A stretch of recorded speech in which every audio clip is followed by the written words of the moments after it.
नमस्कार, good evening. स्वागत है आप सभी का Sunday Madhya Pradesh special current affair की श्रृंखला में। मेरे दोस्तों, Madhya Pradesh current affair special श्रृंखला में मैं अपने सभी दोस्तों का, मित्रों का, विद्यार्थियों का स्वागत करता हूं। और जो विद्यार्थी भी आज पहली बार हमसे जुड़े हैं, मैं संदीप घोष सर को यूट्यूब चैनल पर सब्सक्राइब कर लीजिए, जिससे आगामी समय आने वाले सभी वीडियो का नोटिफिकेशन आप तक आसानी से पहुंचेगा। दोस्तों, हमारी जो मध्य प्रदेश करंट अफेयर की श्रृंखला है, ये आगामी एमपीपीएससी, एमपी पुलिस, एमपीएसआई और एमपी वर्ग इन सभी महत्वपूर्ण परीक्षाओं के लिए कारगर सिद्ध होगी। चलिए, आज मध्य प्रदेश करंट अफेयर के साथ मेरे दोस्तों, पहला जो पार्ट रहेगा वह मध्य प्रदेश डेली करंट अफेयर महत्वपूर्ण प्रश्नोत्तरी होगा, जहां पर आपसे क्वेश्चन और आंसर क्वेश्चन दिया रहेगा, ऑप्शन आपके समक्ष होंगे, आपको आंसर बताना पड़ेगा। फिर मेरे दोस्तों, हम Madhya Pradesh daily current affair topic wise पढ़ेंगे, फिर Madhya Pradesh daily current affair one liner, और लास्ट में मध्य प्रदेश करंट अफेयर में मध्य प्रदेश सामान्य ज्ञान की सीरीज से भी आपको अवगत कराया जाएगा। चलिए, आज की कक्षा प्रारंभ करने से पहले जान लेते हैं आज का मोटिवेशनल कोट, जो आपको ऊर्जावान बनाएगा, चेहरे पर मुस्कान लाएगा, लोगों से बेहतर बनाएगा, आपको आपकी मंजिल की प्रति दोगुनी रफ्तार से आगे बढ़ाएगा। तो क्या मेरे दोस्तों, आज का ऊर्जावान संदेश कि मुश्किलें दिलों के इरादों को आजमाएंगी, मुश्किलें दिलों के इरादों को आजमाएंगी, आंखों के पर्दों को निगाहों से हटाएंगी, गिरकर भी हमको संभलना होगा, ये ठोकरें ही हमको चलना सिखाएंगी। क्या ये ठोकरें हमको चलना सिखाएंगी? जी हाँ दोस्तों, बस आप मेहनत करते जाइए मेरे दोस्तों, क्योंकि वक्त सभी का आएगा, हमारा भी आएगा, और नहीं आया तो उसे दोस्तों क्या घसीट कर लाएंगे, क्या, और नहीं आया तो उसे घसीट कर लाएंगे। इसलिए लाडलो, सिंह बनो, सिंहासन की चिंता मत करो, तुम जहां बैठोगे वहीं सिंहासन होगा। क्या, तुम जहां बैठोगे वहीं सिंहासन होगा।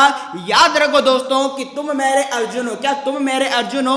आज ये संकल्प ले लो कि बाधाएं हैं कौरव दल सी, इन सब पर तुम कूच करो, अर्जुन सा योद्धा बनकर इन सब पर तुम टूट पड़ो। तो जी हाँ दोस्तों, उठाओ गांडीव और पेपर की खोपड़ी में छेद कर दो, क्योंकि इस मंजिल को बड़ा गुरूर है अपनी ऊंचाइयों पर, इसकी अकड़ तोड़ना ही हमारा उद्देश्य है। क्योंकि जब तक तोड़ेंगे नहीं मेरे दोस्तों, तब तक छोड़ेंगे नहीं। जी हाँ दोस्तों, जब तक तोड़ेंगे नहीं तब तक छोड़ेंगे नहीं। या तो जाने लगा दो मेरे दोस्तों, या तो जाने दो। क्या, इसलिए दोस्तों अपने अंदर एक जोश को जगाओ, क्योंकि इस दुनिया को उसी ने बदला है जिसने पागलपन लिया है। हमें भी पागल होना पड़ेगा अपने लक्ष्य के प्रति, अपने मंजिल के प्रति। चलिए दोस्तों, तो इसी ऊर्जावान संदेश के साथ मैं संदीप घोष पुनः आप सभी का सहृदय से स्वागत करते हुए इस श्रृंखला को आगे बढ़ाते हुए कक्षा को प्रारंभ कर रहा हूं।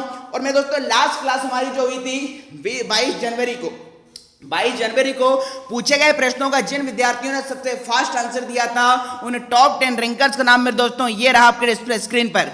पहला स्थान प्राप्त किया है पंकज शर्मा, दूसरा स्थान है शिवानी पवार और रुचि राय, तीसरे नंबर पे राहुल मेवाड़ा, चौथे नंबर पे दीक्षा शर्मा, पांचवें नंबर पे प्रियंका परमार और आरती वर्मा, छठवें नंबर पे सरिता लोधी, 7वें नंबर पे नेहा सिसोदिया, 8वें नंबर पे रिंकी चौकसे, 9th नंबर पे रानी दांगी और रानी विश्वकर्मा, 10th नंबर पे प्रिया तिवारी, शुभम शर्मा, निकिता तिवारी और निकिता धाकड़। तो इन सभी 10 विद्यार्थियों को बहुत बहुत शुभकामनाएं। आपने पूछे गए प्रश्नों का सबसे फास्ट आंसर दिया था।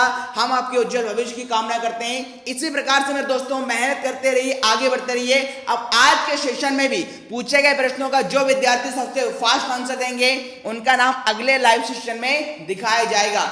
चलिए दोस्तों, अब इसी के साथ हम कक्षा को प्रारंभ करते हैं। और पहला प्रश्न मेरे दोस्तों ये रहा आपके डिस्प्ले स्क्रीन पर, काफी महत्वपूर्ण मेरे दोस्तों कि हाल ही में नेताजी सुभाष चंद्र बोस की 125वीं जयंती के उपलक्ष्य में मुख्यमंत्री श्री शिवराज सिंह चौहान ने किस जिले के स्टेडियम ग्राउंड में नेताजी की प्रतिमा का अनावरण किया? जी दोस्तों, पिक्चर भी डिस्प्ले स्क्रीन पर दिखाई जा रही है। ये मुख्यमंत्री शिवराज सिंह चौहान नेताजी सुभाष चंद्र बोस की प्रतिमा का अनावरण कर रहे हैं। तो इन्होंने हाल ही में सुभाष चंद्र बोस की 122वीं जयंती पर किस जिले में इस प्रतिमा का अनावरण किया? 4 विकल्प हैं, उज्जैन, खंडवा, नरसिंहपुर, आपका शिवपुरी। चलिए जान लेते राइट आंसर। तो भैया जिन विद्यार्थियों ने यहाँ पर चयन किया मेरे दोस्तों विकल्प क्रमांक 3 का नरसिंहपुर, तो Narsinghpur is the right answer. हाल ही में शिवराज सिंह चौहान ने नरसिंहपुर जिले के गोटे गांव में दोस्तों नेताजी सुभाष चंद्र बोस की प्रतिमा का अनावरण किया है। तो काफी महत्वपूर्ण प्रश्न मेरे दोस्तों, इससे संबंधित कुछ महत्वपूर्ण तथ्य मैं आपको बता देता हूं कि नेताजी सुभाष चंद्र बोस की 125वीं जयंती के उपलक्ष्य में मुख्यमंत्री श्री शिवराज सिंह चौहान ने नरसिंहपुर जिले के गोटे गांव स्टेडियम ग्राउंड में नेताजी की प्रतिमा का अनावरण किया। उन्होंने नेताजी को नमन कर प्रतिमा पर माल्यार्पण भी किया। नेताजी सुभाष चंद्र बोस की 125वीं जयंती के उपलक्ष्य में अखिल भारतीय प्रो कबड्डी प्रतियोगिता का आयोजन स्टेडियम ग्राउंड गोटेगांव में किया जा रहा है। प्रतियोगिता का आयोजन सहयोग क्रीड़ा मंडल गोटेगांव के तत्वाधान में भारत सरकार केंद्रीय पर्यटन एवं संस्कृति मंत्रालय के सहयोग से किया जा रहा है। मुख्यमंत्री श्री शिवराज सिंह चौहान ने खिलाड़ियों का उत्साहवर्धन भी किया। तो आपको ध्यान रखना मेरे दोस्तों, कबड्डी प्रतियोगिता का आयोजन पिछले यहाँ पर 1982 से हो रहा है, मतलब 38 सालों से लगातार हर साल यहाँ पर गोटेगांव में कबड्डी प्रतियोगिता का आयोजन होता है। और इसी के मौके पर मेरे दोस्तों नेताजी सुभाष चंद्र बोस की प्रतिमा यहाँ पर का अनावरण शिवराज सिंह चौहान ने किया है। चलिए दोस्तों चलते हैं अगले क्वेश्चन की ओर। और नेक्स्ट क्वेश्चन दोस्तों ये रहा आपके डिस्प्ले स्क्रीन पर, काफी महत्वपूर्ण है। हाल ही में नवीन एवं नवीकरणीय ऊर्जा मंत्री कौन है? श्री हरदीप सिंह डंग। आपको ध्यान में रखना है ऊर्जा मंत्री कौन है आपके? श्री नवीन एवं नवीकरणीय के हरदीप सिंह डंग ने किस जिले के बढ़िया ऊंचा आंगनवाड़ी भवन का लोकार्पण किया? जी तो फटाफट से बताइए कमेंट बॉक्स में कि हाल ही में नवीन एवं नवीकरणीय ऊर्जा मंत्री श्री हरदीप सिंह डंग ने किस जिले के बढ़िया ऊंचा आंगनवाड़ी भवन का लोकार्पण किया? 4 विकल्प है, मंदसौर, दतिया, सतना और गुरप। पिक्चर आपको डिस्प्ले स्क्रीन पर दिखाई दे रही है। चलिए जान लेते राइट आंसर। तो भाई जिन विद्यार्थियों ने यहाँ पर चयन किया मेरे दोस्तों की आंगनवाड़ी का लोकार्पण हुआ है मंदसौर। जी दोस्तों विकल्प क्रमांक 1 इज द परम सत्य आंसर। मंदसौर में हाल ही में नवीन एवं नवीकरणीय ऊर्जा मंत्री श्री हरदीप सिंह डंग ने यहाँ पर आंगनवाड़ी भवन का लोकार्पण किया है। चलिए चलते हैं नेक्स्ट क्वेश्चन की ओर। और अगला क्वेश्चन मेरे दोस्तों ये रहा आपके डिस्प्ले स्क्रीन पर, काफी महत्वपूर्ण है। हाल ही में 21 जनवरी को मुख्यमंत्री श्री शिवराज सिंह चौहान ने अनूपपुर जिले की पवित्र नगरी अमरकंटक में भारत सरकार पर्यटन मंत्रालय की प्रसाद योजना अंतर्गत धार्मिक पर्यटन क्षेत्र अमरकंटक में कितने करोड़ की लागत के विकास कार्यों का शिलान्यास किया है? पिक्चर आपको डिस्प्ले स्क्रीन पर दिखाई दे रही है। तो फटाफट बताइए कि अमरकंटक में मेरे दोस्तों पर्यटन क्षेत्र में कितने करोड़ की लागत के विकास कार्यों का शिलान्यास आपके मुख्यमंत्री शिवराज सिंह चौहान के द्वारा किया गया? ऑप्शन आपके पास 48 करोड़, 49, 51 या 47 करोड़। फटाफट से आंसर देंगे।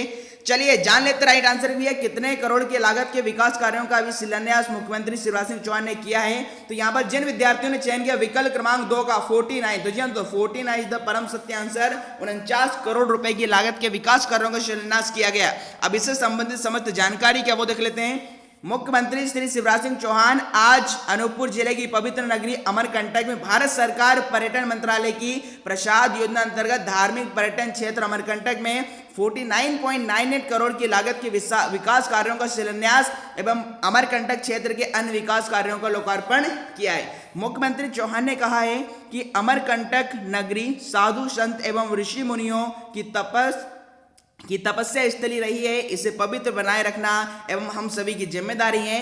अमरकंटक क्षेत्र के नागरिक एवं संत समाज इस दिशा में सोचें कि पवित्र नदी नर्मदा नदी में किसी प्रकार की गंदगी न पहुंचे। प्रधानमंत्री ने कहा कि नर्मदा जल ट्रीटमेंट प्लांट का कार्य आगामी 6 माह में पूरा कर नर्मदा के तटीय क्षेत्रों का में पौधारोपण किया जाएगा। कुल मिला के जो अमरकंटक क्षेत्र जहां से नर्मदा नदी का उद्गम होता है मेरे दोस्तों, तो यहीं पर विकास कार्यों के लिए 49 करोड़ रुपए की विकास कार्यों का शिलान्यास किया गया है। चलिए चलते हैं अगले क्वेश्चन की ओर। और नेक्स्ट क्वेश्चन दोस्तों ये रहा आपके डिस्प्ले स्क्रीन पर, काफी महत्वपूर्ण है। हाल ही में मुख्यमंत्री श्री शिवराज सिंह चौहान ने नरसिंहपुर जिले के गोटेगांव स्टेडियम ग्राउंड का नाम बदलकर किसके नाम पर रखने को कहा है? जी तो पिक्चर डिस्प्ले स्क्रीन तो फटाफट से बताइए कि नरसिंहपुर जिले के गोटेगांव स्टेडियम ग्राउंड का नाम बदलकर अब किसके नाम पर रखा जाएगा? 4 विकल्प है, सरदार वल्लभ भाई पटेल, महात्मा गांधी, यहाँ पर नेताजी नीचे आएगा आपका सुभाष चंद्र बोस और अटल बिहारी वाजपेयी। चलिए जान लेते राइट आंसर। तो भैया जिन विद्यार्थियों ने चयन किया विकल्प क्रमांक 3 का मतलब सुभाष चंद्र बोस, जिसे नेताजी कहा जाता है, सुभाष चंद्र बोस के नाम पर ही अब इस ग्राउंड का नाम रखा जाएगा। पूरी इंफॉर्मेशन क्या है वह जान लेते हैं कि मुख्यमंत्री श्री चौहान ने अमर शहीदों के बलिदान का स्मरण करते हुए कहा है कि उनका देश पर कर्ज है। गोटेगांव स्टेडियम ग्राउंड का नाम अब नेताजी सुभाष चंद्र बोस के नाम पर होगा। मुख्यमंत्री श्री चौहान ने कहा है कि 1982 से सहयोग क्रीड़ा मंडल गोटेगांव लगातार कबड्डी प्रतियोगिता का आयोजन करवाता रहा है। विगत 38 वर्षों से चली आ रही इस परंपरा को बनाए रखने में सहयोग क्रीड़ा मंडल गोटेगांव एवं स्थानीय निवासियों की भूमिका की मुख्यमंत्री चौहान ने सराहना की। उन्होंने उम्मीद जाहिर की कि आगे भी यह परंपरा जारी रहेगी। तो हाल ही में मेरे दोस्तों जो कबड्डी प्रतियोगिता हुई है गोटेगांव में, इसमें आपके शिवराज सिंह चौहान शामिल हुए थे और यहीं के ग्राउंड का नाम बदलकर अब नेताजी सुभाष चंद्र बोस के नाम पर रखने को कहा है। चलिए चलते हैं अगले क्वेश्चन की ओर। और नेक्स्ट क्वेश्चन दोस्तों ये रहा आपके डिस्प्ले स्क्रीन पर।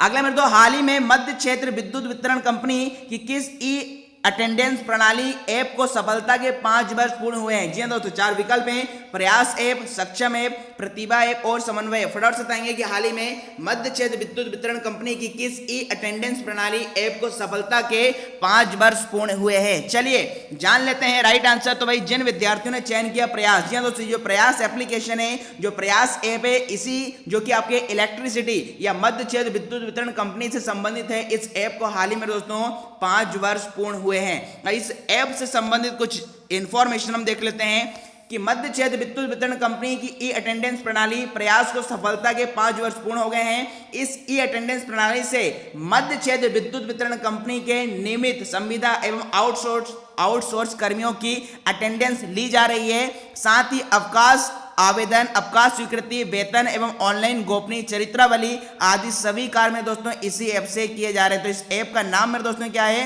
प्रयास, जिसको हाल ही में 5 वर्ष हुए हैं, जो कि मध्य प्रदेश विद्युत वितरण कंपनी से संबंधित है। चलिए चलते हैं अगले क्वेश्चन की ओर। और नेक्स्ट क्वेश्चन दोस्तों ये रहा आपके डिस्प्ले स्क्रीन पर कि हाल ही में 21 जनवरी को मध्य प्रदेश विज्ञान एवं प्रौद्योगिकी परिषद, जिसे मैपकास्ट कहा जाता है, भोपाल एवं इंडियन इंस्टीट्यूट ऑफ टेक्नोलॉजी मतलब IIT इंदौर के बीच किस क्षेत्र में हुए सहमति पत्र या MOU मतलब मेमोरेंडम ऑफ अंडरस्टैंडिंग पर हस्ताक्षर हुए। तो फटाफट से बताना है कि मध्य प्रदेश विज्ञान एवं प्रौद्योगिकी परिषद और IIT इंदौर के बीच किस क्षेत्र को लेकर मेरे दोस्तों हाल ही में सहमति पत्र या MOU पर हस्ताक्षर हुए हैं। पिक्चर आपके डिस्प्ले स्क्रीन पर दिखाई दे रही है। 4 विकल्प आपके समक्ष हैं, खगोल विज्ञान एवं खगोल भौतिकी, सूचना प्रौद्योगिकी, रसायन विज्ञान और कंप्यूटर साइंस और भौतिकी और रसायन विज्ञान। चलिए जान लेते हैं कि भैया हाल ही में इन दोनों के बीच में किस पर सहमति पत्र या MOU पर हस्ताक्षर हुए हैं। तो जिन विद्यार्थियों ने चयन किया मेरे दोस्तों खगोल विज्ञान और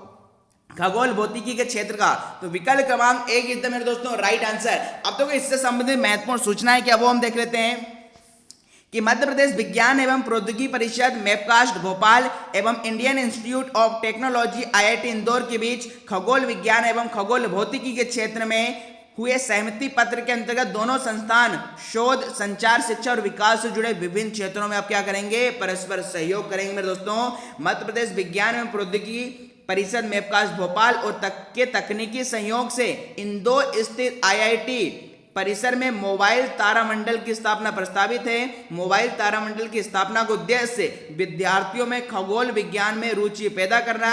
यह जानकारी परिषद के महानिदेशक डॉक्टर अनिल कोठारी ने अपने MOU पर हस्ताक्षर के दौरान कही। तो जी दोस्तों, तो खगोल विज्ञान से संबंधित विकास के लिए इन दोनों संस्थाओं के बीच में हाल ही में आपका सहमति पत्र पर हस्ताक्षर हुए, जिसे हम MOU कहते हैं, मतलब मेमोरेंडम ऑफ अंडरस्टैंडिंग। चलिए जान लेते हैं अगला क्वेश्चन। और नेक्स्ट क्वेश्चन दोस्तों ये रहा आपके डिस्प्ले स्क्रीन पर, काफी महत्वपूर्ण है कि नेताजी सुभाष चंद्र बोस के 125वें जन्म वर्ष के उपलक्ष्य में मध्य प्रदेश के किस जिले में नेताजी पर केंद्रित चित्र प्रदर्शनी 22 से 30 जनवरी तक आयोजित होगी। तो फटाफट बताइए मेरे दोस्तों कि कहां पर चित्र प्रदर्शनी 22 से 30 जनवरी तक आयोजित होगी। 4 विकल्प हैं, भोपाल, इंदौर, जबलपुर और ग्वालियर। तो फटाफट से आंसर देंगे मेरे दोस्तों, इसका राइट आंसर क्या होगा। चलिए जान लेते राइट आंसर। तो जिन विद्यार्थियों ने चयन किया मेरे दोस्तों भोपाल, तो मुझे दोस्तों Bhopal is the right answer. Bhopal में मेरे दोस्तों 22 से 30 जनवरी तक नेताजी पर केंद्रित चित्र प्रदर्शनी का आयोजन होगा। इससे संबंधित महत्वपूर्ण तथ्य क्या है कि हाल ही में पर्यटन, संस्कृति एवं अध्यात्म मंत्री सुश्री उषा ठाकुर ने 22 जनवरी को दोपहर 12 बजे शौर्य स्मारक भोपाल में स्वाधीनता संग्राम पर आधारित ऑनलाइन प्रतियोगिता का पुरस्कार वितरण किया। इस अवसर पर नेताजी सुभाष चंद्र बोस की 125वें जन्म वर्ष के उपलक्ष्य में नेताजी पर केंद्रित चित्र प्रदर्शनी भी आयोजित होगी। शौर्य स्मारक भोपाल में आयोजित चित्र प्रदर्शनी 22 से 30 जनवरी तक प्रतिदिन 12 बजे से 7 बजे तक दर्शकों के लिए अवलोकन के लिए खुली रहेगी। तो आप भी चाहें तो मेरे दोस्तों 22 से 30 जनवरी के मध्य 12 बजे से शाम 7 बजे तक इसका भ्रमण कर सकते हैं, जहां पर नेताजी की चित्र प्रदर्शनी का आयोजन किया जा रहा है। चलिए चलते हैं अगले क्वेश्चन की ओर। और नेक्स्ट क्वेश्चन दोस्तों ये रहा आपके डिस्प्ले स्क्रीन पर, बहुत ही महत्वपूर्ण 100% आने वाले एग्जाम में पूछा जाएगा कि मध्य प्रदेश के किस शहर में विप्रो समूह का सॉफ्टवेयर डेवलपमेंट सेंटर खुलेगा। जी तो हाल ही में वीडियो कॉन्फ्रेंसिंग के माध्यम से विप्रो के जो आपके फाउंडर थे अजीम प्रेम जी से मेरे दोस्तों वीडियो कॉन्फ्रेंसिंग के माध्यम से शिवराज सिंह चौहान ने बात की है, जिसमें आपका विप्रो के जो संस्थापक हैं अजीम प्रेम जी ने बताया है कि मध्य प्रदेश के अब किस शहर में विप्रो समूह का सॉफ्टवेयर डेवलपमेंट सेंटर खुलने जा रहा है। 4 विकल्प में जबलपुर, भोपाल, इंदौर और उज्जैन। तो फटाफट से आंसर देंगे मेरे दोस्तों, किस शहर में विप्रो समूह का सॉफ्टवेयर डेवलपमेंट खुलेगा, जिसका मेरा मुख्यालय इस कंपनी का मुख्यालय मेरे दोस्तों कहां पर है? बेंगलुरु में। क्या? बेंगलुरु में। चलिए जान लेते राइट आंसर। तो जिन विद्यार्थियों ने चयन किया विकल्प क्रमांक 2 का मेरे दोस्तों भोपाल, तो Bhopal is the right answer. Bhopal में मेरे दोस्तों विप्रो समूह का सॉफ्टवेयर डेवलपमेंट सेंटर खुलने वाला है। अब इससे संबंधित महत्वपूर्ण तथ्य क्या मेरे दोस्तों, वह जान लेते हैं कि वीडियो कॉन्फ्रेंस में भोपाल में विप्रो के सॉफ्टवेयर डेवलपमेंट सेंटर की स्थापना के संबंध में चर्चा हुई है। श्री प्रेम जी ने मुख्यमंत्री श्री चौहान को बताया है कि वे इस सेंटर की स्थापना के लिए सहमत हैं। इस संबंध में सभी जरूरी कार्य शुरू किए जाएंगे। मुख्यमंत्री श्री चौहान ने बताया है कि मध्य प्रदेश में कौशल विकास और उसके माध्यम से युवाओं को अधिकाधिक रोजगार देने का कार्य हो रहा है। आईटी क्षेत्र में भी युवाओं को अधिक से अधिक रोजगार मिले, इस दृष्टि से इसे डेवलपमेंट सेंटर की उपयुक्तता रहेगी। आज की चर्चा में श्री प्रेम जी ने कहा है कि मध्य प्रदेश को विप्रो समूह की ओर से पूरा सहयोग मिलेगा, क्योंकि आपको पता है दोस्तों जो विप्रो कंपनी है सॉफ्टवेयर कंपनी है, और सॉफ्टवेयर से संबंधित या आईटी क्षेत्र में जो विद्यार्थी जाना चाहते हैं या उसमें रोजगार प्राप्त करना चाहते हैं, तो अब इस सेंटर के खुलने के बाद हमारे मध्य प्रदेश के युवाओं को इस क्षेत्र में रोजगार उपलब्ध होंगे। चलिए चलते हैं अगले क्वेश्चन की ओर। और नेक्स्ट क्वेश्चन दोस्तों ये रहा आपके डिस्प्ले स्क्रीन पर कि हाल ही में मुख्यमंत्री श्री शिवराज सिंह चौहान ने 24 जनवरी को कितने आंगनवाड़ी केंद्र और वन स्टॉप सेंटर्स का लोकार्पण किया है? 4 विकल्प है आपके पास, 503 आंगनवाड़ी केंद्र और 12 वन स्टॉप, 510, 502 और 13, 500 और 13।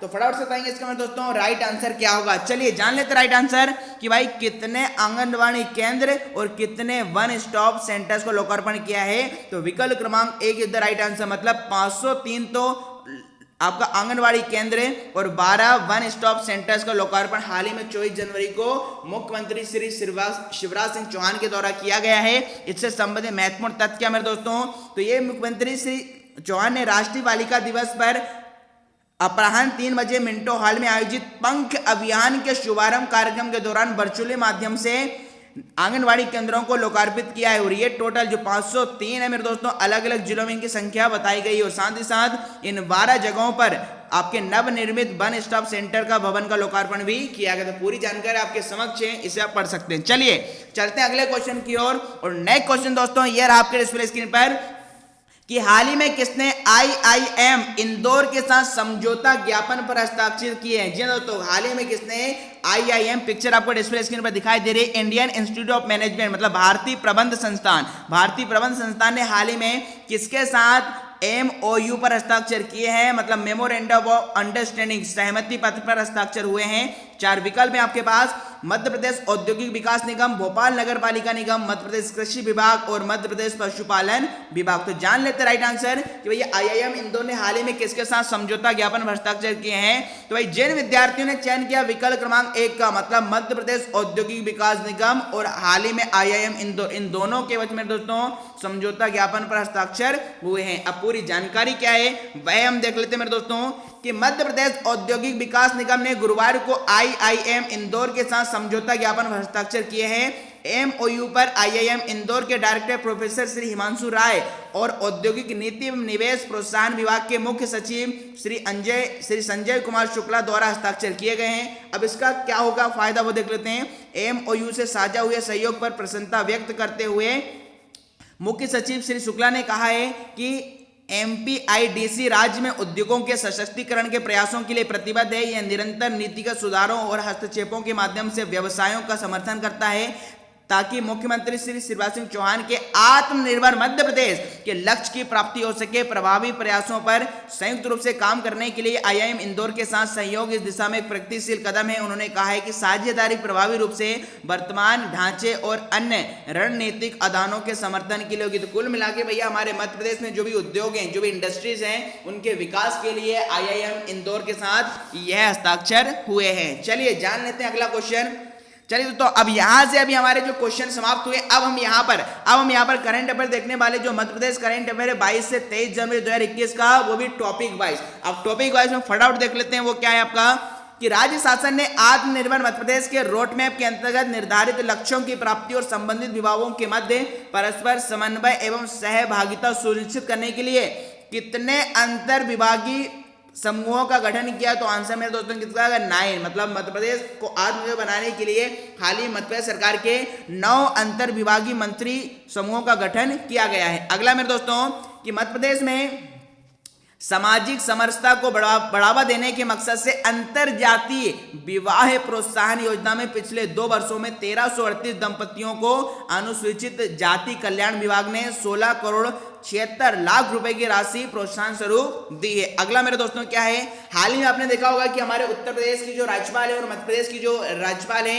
इन्होंने भोपाल का दौरा किया था। तो श्रीमती आनंदीबेन पटेल ने कहा है कि अच्छी सोच और बेहतर स्वास्थ्य के लिए जीवन में खेल बहुत जरूरी है। राज्यपाल आज राजभवन में 22 दिसंबर से 22 जनवरी तक चल रही खेल प्रतियोगिता के समापन और पुरस्कार वितरण समारोह को संबोधित कर रही थी। इस अवसर पर खेल मंत्री श्रीमती यशोधरा सिंधिया और राज्यपाल के प्रमुख सचिव डीपी आहूजा मौजूद थे। यहाँ पर आपको खेल मंत्री आपकी यशोधरा राजे सिंधिया दिखाई दे रही है और यहाँ पर आपकी आनंदीबेन पटेल है। चलिए अगला टॉपिक वाइज फैक्ट क्या है कि राज्य शासन द्वारा प्रदेश में उच्च नस्ल के दुधारू पशु बढ़ाकर प्रदेश को दुग्ध उत्पादन में देश में प्रथम स्थान पर लाने का प्रयास किए जा रहे हैं। इसी कड़ी में 23 जनवरी को प्रदेश के दूसरे सीमन स्टेशन का लोकार्पण गृह मंत्री डॉक्टर नरोत्तम मिश्रा द्वारा दतिया जिले के ग्राम नौनेर में किया जा रहा है। लगभग 50 एकड़ भूमि पर स्थापित सीमन स्टेशन में गिर, साहिवाल, थारपारकर, मुर्रा नस्ल के साथ संकर जर्सी और संकर एचएफ नस्लों के सीमन उत्पादन के लगभग 60 सांडों को रखा जाएगा। चलिए दोस्तों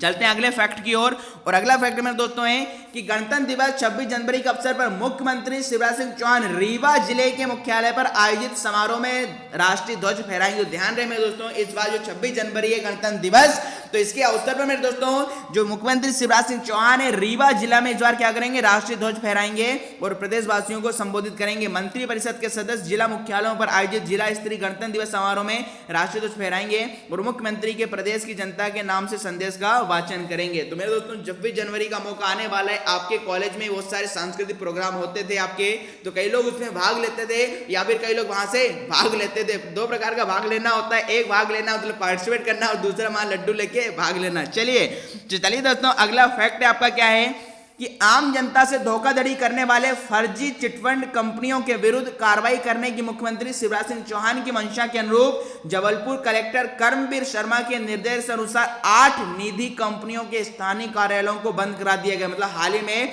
8 फर्जी चिटफंड कंपनियों को क्या है? बंद कराया गया है। साथ ही में उनकी चल अचल संपत्तियों को आधिपत्य में लेकर निवेशकों की जमा राशि वापस कराने के आदेश संबंधित क्षेत्र के एसडीएम ने दिए हैं। तो ये आपकी जानकारी थी। अगला टॉपिक वाइज फैक्ट क्या मेरे दोस्तों कि हाल ही में मध्य क्षेत्र विद्युत वितरण कंपनी के महाप्रबंधक श्री संजय सिंह भदौरिया का एक निजी अस्पताल में हार्ट अटैक से निधन हो गया। जी हाँ, जो मध्य प्रदेश विद्युत वितरण कंपनी के जो महाप्रबंधक हैं श्री संजय सिंह का भदौरिया का एक निजी अस्पताल में हार्ट अटैक से निधन हो गया।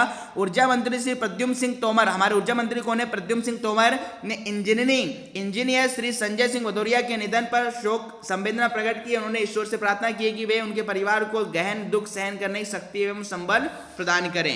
चलिए अगला टॉपिक वाइज फैक्ट में दोस्तों क्या है कि हाल ही में परिवहन एवं राजस्व मंत्री कौन है आपके? श्री गोविंद सिंह राजपूत ने राम मंदिर के निर्माण के लिए अंशदान के रूप में 2,11,000 रुपए की राशि भेंट की है। यहाँ पर पिक्चर डिस्प्ले स्क्रीन पर मंत्री जी की। भगवान श्री राम मेरे प्रेरणा स्रोत। उन्होंने कहा है विगत कई सालों से मैं जो कोई काम नहीं कर पाए वह काम प्रधानमंत्री श्री नरेंद्र मोदी ने कर दिखाया है।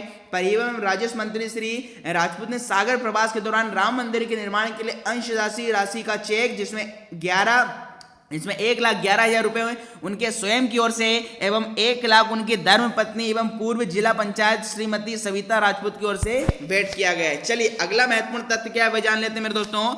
पिक्चर आपकी डिस्प्ले स्क्रीन पर आपकी हमारी जो उषा ठाकुर, पर्यटन मंत्री उषा ठाकुर ने शौर्य स्मारक में स्वाधीनता संग्राम पर आधारित ऑनलाइन प्रतियोगिता के पुरस्कार वितरण किए। उन्होंने कहा है कि अपने बच्चों का क्रांतिकारियों की वीर गाथाओं से परिचय नहीं करा पाए हैं। आजादी के 70 सालों में यह हम सबकी बड़ी त्रुटि रही है। संस्कृति मंत्री ने कहा है कि आने वाली पीढ़ी का देश के सच्चे हीरो क्रांतियों के बारे में जानना जरूरी है। चलिए अगला फैक्ट मेरे दोस्तों क्या है कि हाल ही में मुख्यमंत्री श्री शिवराज सिंह चौहान ने लोकप्रिय भजन गायक श्री नरेंद्र चंचल के निधन पर गहरा दुख व्यक्त किया है। मुख्यमंत्री चौहान ने कहा है कि स्वर्गीय श्री चंचल ने भजन गायक की दुनिया में अपनी एक अलग पहचान बनाइए। चलिए दोस्तों, आपको जो महत्वपूर्ण प्रश्न हम न्यूज़पेपर से लेते हैं। शनिवार 23 जनवरी का पेपर है, जिसमें लिखा है कि भैया गणतंत्र दिवस के उपलक्ष्य में इंदौर में तिरंगे की तरह रोशनी हुई दमका गांधी महल, 4 करोड़ से किए गए रिनोवेशन के बाद निखर आया पहले जैसा ऐतिहासिक भवन। और पूरी जो जानकारी थी मेरे दोस्तों, क्या है आप यहाँ पर पढ़ सकते हैं। अगला वो हम भोपाल की तरफ रुख ले लेते हैं कि 26 जनवरी इस साल केवल 15 विभागों की झांकियां होंगी, पिछले साल 25 थी। इस बार गणतंत्र दिवस की झांकियों में नजर आएगी हमारी भोपाल की मेट्रो जल्द, और पुलिस की झांकी में रहेगा माफिया अभियान। इस प्रकार जो मेट्रो ट्रेन हमारे यहाँ जो मेट्रो का काम चल रहा है भोपाल में, उसकी झांकी बहुत ही सुंदर, इसकी झांकी आपको इस बार गणतंत्र दिवस पर देखने को मिलेगी। इस बार टोटल 15 झांकियां होंगी, जो कि लास्ट बार मेरे दोस्तों 25 झांकियां थी। इससे संबंधित और देख लेते हैं। अगला आपका कि 15वीं ब्लाइंड कार रैली 31 जनवरी को, 15वीं आपकी आरुषि संस्था और इंदिरा गांधी मानव संग्रहालय की ओर से 15वीं ब्लाइंड कार रैली का आयोजन 31 जनवरी को होगा। और पूरी इंफॉर्मेशन आप पढ़ सकते हैं। अगला है 25 जनवरी को लॉन्च होगा न्यू बुक्स का कलेक्शन, मतलब स्वामी विवेकानंद लाइब्रेरी में 25 जनवरी को न्यू अराइवल बुक्स का कलेक्शन लॉन्च होगा। और सारी इंफॉर्मेशन आप यहां से संबंधित पढ़ सकते हैं। चलिए, तो यहाँ आज मैंने दोस्तों हमने कुछ महत्वपूर्ण करंट अफेयर के क्वेश्चन के क्विज और टॉपिक वाइज करंट अफेयर हमने देखा है, जो कि आगामी महत्वपूर्ण परीक्षाओं के लिए काफी कारगर सिद्ध होगा। अब कल का प्रश्न हमने जो पूछा था मेरे दोस्तों सीरीज 7 का, कि हाल ही में मध्य प्रदेश सरकार के राष्ट्रीय कवि प्रदीप सम्मान 2020 से किसे सम्मानित किया गया है, और बॉलीवुड के मशहूर सिंगर शान का संबंध मध्य प्रदेश के किस जिले से। तो पहले का आंसर कई विद्यार्थियों ने कमेंट किया था डॉक्टर शिवोम अंबर। जी दोस्तों, डॉक्टर शिवोम अंबर को ही आपका 2020 का राष्ट्रीय कवि प्रदीप सम्मान दिया गया है। और सिंगर शान का संबंध मेरे दोस्तों कहां से, खंडवा जिले से। चलिए, अब आज की सीरीज का जो प्रश्न आपको दोस्तों बताना है वो सिर्फ कमेंट बॉक्स में, ध्यान रहे इसका आंसर सिर्फ कमेंट बॉक्स में देना है। सीरीज 8 का जो प्रश्न है कि एक करंट अफेयर का प्रश्न आपके लिए कि किस नगर निगम के द्वारा जीतेगा मध्य प्रदेश जिम्मेदारी और साझेदारी का संदेश नाम से जन अभियान शुरू किया गया है, जो 28 फरवरी तक संचालित होगा। और दूसरा एमपी जीके का है कि मध्य प्रदेश का सबसे बड़ा बॉटनिकल उद्यान मध्य प्रदेश के किस विश्वविद्यालय में। दोनों महत्वपूर्ण प्रश्न, एक मध्य प्रदेश जीके का है और एक एमपी करंट अफेयर का। दोनों ही क्वेश्चनों का आंसर में दोस्तों आपको कमेंट बॉक्स में देना है। यहां कोई आंसर नहीं देगा नहीं तो क्या है, कसम है। चलिए दोस्तों, तो आज के हमने यहाँ पर मेरे दोस्तों महत्वपूर्ण क्वेश्चन डिस्कस किए हैं। आज के लिए इतना ही मेरे दोस्तों, जय हिंद, शुभ रात्रि।